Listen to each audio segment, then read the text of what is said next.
So, hello mga boss. So, may bago na naman tayong investment platform na i-review at ito ay si IKEA. Kaka-release lang niya ngayong November 27, 2024 at bagong-bago lang po. So, kung gusto nyong sumabay is ngayon yung tamang araw para makasabay kayo at makagain kayo agad ng profit dito. So, kung gusto nyong sumali dito is nasa description lang ang link para ma-download nyo. Reminders lang mga guys na hindi ko ini-encourage na mag-invest kayo agad dito. So, kailangan nyo munang mag-investigate or mag-research muna kayo bago kayo sumabak sa ganitong investment platform. Kasi, risky po ito. Hindi talaga po ito tumatagal. At may Telegram group naman sila na pwede kayo mag-observe bago kayo mag-invest dito. So, after natin maklik ang link na nasa description is dito na agad tayo madadirect. So, create account lang tayo. Then, lagay lang natin yung GCash number, password, then yung confirm password. So, pagkatapos nun is mag-sign up lang tayo. So, after natin makapag-register dito is may free 15 pesos tayo. So, tingnan natin dito sa profile. Ayan. So, ito yung pinaka homepage niya, no? So, dito nyo makikita yung product nila. Ayan. So, dito is sa VIP 1 nila, yung minimum product nila is 200 pesos. Then, yung maximum is 5,000 pesos. So, dito sa 200 pesos is yung daily income natin is 65 pesos. Then, dito sa 500 pesos is yung daily income natin is 135 pesos.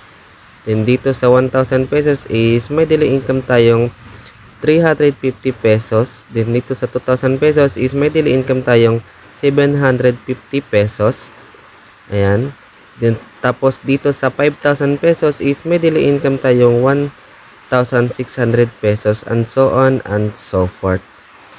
So, para makabay tayo ng product dito is kailangan na natin pinutin itong invest now. So, mamili lang tayo dito ng product na gusto nating i-invest. Then, pinutin lang natin itong invest now. Then, mamili tayo ng payment method. Yan. Click lang natin itong GCash or PayMaya. Then, after natin maklik itong GCash is i-swipe lang natin. Ayan. Then, madadirect na agad tayo dito kay GCash. So, ilagay lang natin yung GCash number natin dito. Then, next, after nun is madadirect na agad tayo kay GCash at doon na agad tayo magbabayad. Ayan. So, tingnan natin dito sa inventory nila. Ayan. So, dito mo makikita yung in-invest mo after mo mag-buy ng kanilang product. Then dito sa team is dito mo makikita yung mga na-invite mo, then yung referral link mo. Ayan, dito i-copy mo lang tong copy referral link, then i-paste mo doon sa mga friends mo na gusto mong i-invite. Ayan. Then dito sa profile is dito mo makikita yung balance mo, yung transaction, bank, team, then withdraw. So, para makapag-withdraw tayo dito is kailangan muna natin mag-bayad ng account. So, pumunta tayo dito sa bank. Ayan. So, ang una natin gagawin is mamili lang tayo dito sa gateway. So, GCash ba or PayMaya. So, then ilagay natin yung GCash number natin dito, din yung full name. After nun is mag-bayad na tayo agad ng account. Then, after natin mag-bayad ng account is dito tayo sa withdraw. Ayan.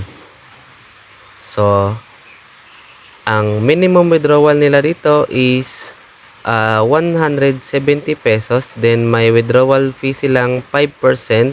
Then, available silang 24/7 for instant processing. Then, withdrawal, 3 withdrawals per day. So, 3 beses lang tayo makapag-withdraw dito sa isang araw.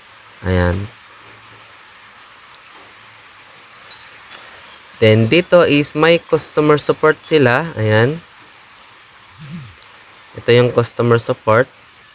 Then may official group din sila dito. Ayan, dito. Ayan, dito lang din.